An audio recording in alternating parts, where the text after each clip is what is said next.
Halo sahabat data, kita sekarang lagi bareng Mbak Karina Isna. Dia adalah PO dari Survei Kepemimpinan Nasional Kompas September 2022.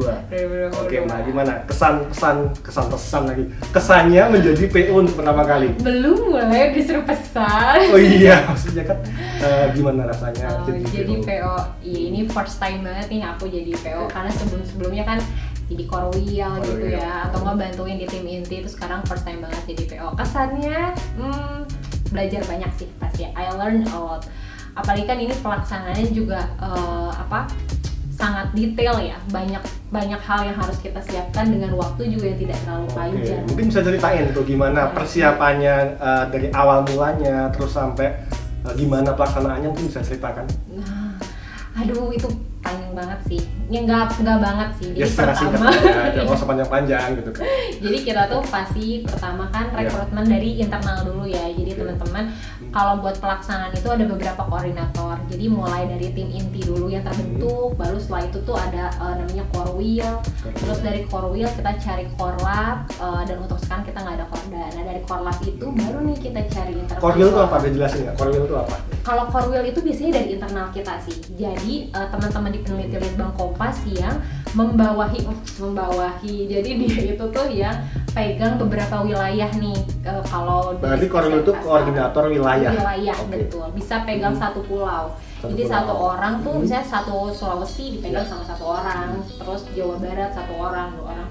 Nah kita korwil kita untuk SMK ini 9 orang total. 9 orang korwil dari internal kita. Dari internal. Tugasnya ngapain sih?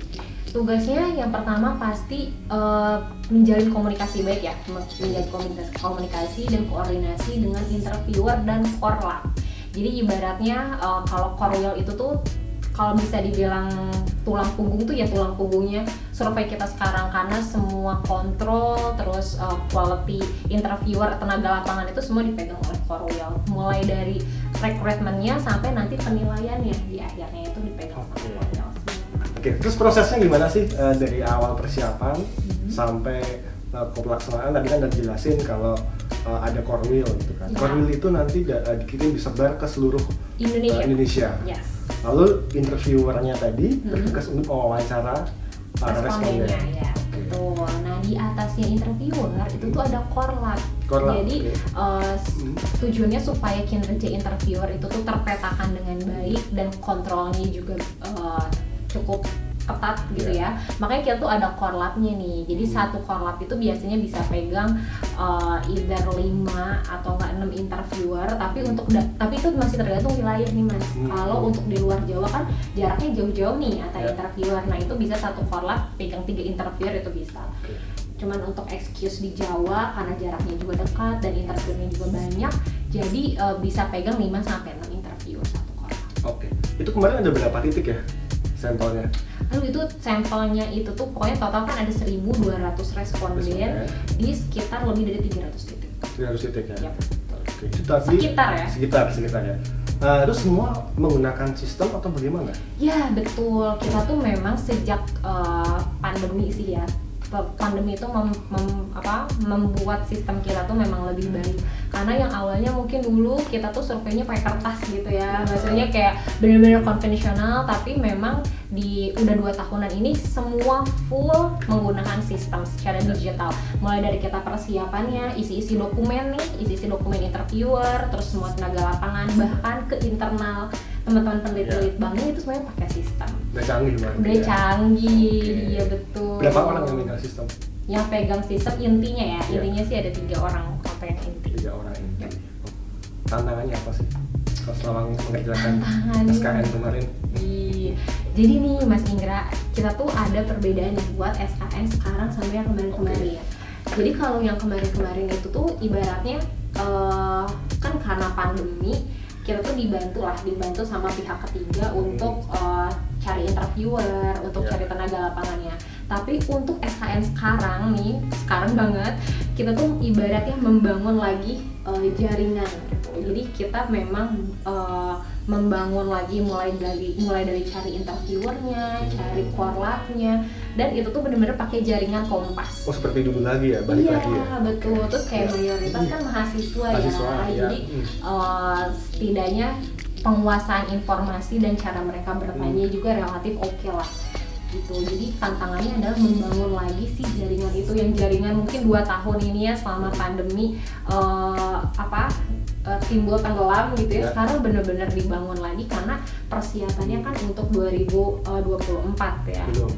Berarti kan kita akan peak count. Terus survei yang sebelum pemilu tuh suka ada survei lagi juga. Ada banyak survei.